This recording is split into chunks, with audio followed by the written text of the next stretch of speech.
V našom domove Gianni Beretti Molovej sme pomohli a poskytli pomoc v kríze už vyše 600 ľuďom.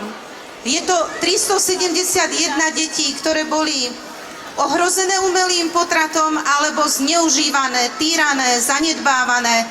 Takže pomáhame rodinám v kríze. Dieťa má určite právo, aby žilo so svojimi rodičmi. Dieťa má právo na život. Ovšem, sú tu teraz také tendencie aj v našej spoločnosti, ako keby sme aj my dospelí mali právo na deti. To však nefunguje.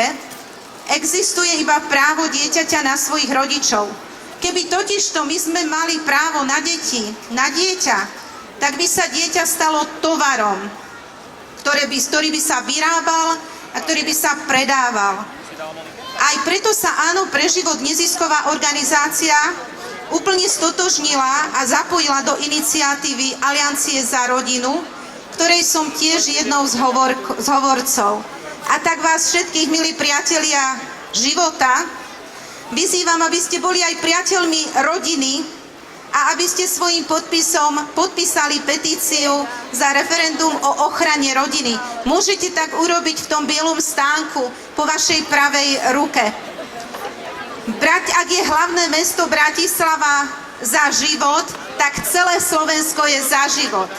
Bratislava za život.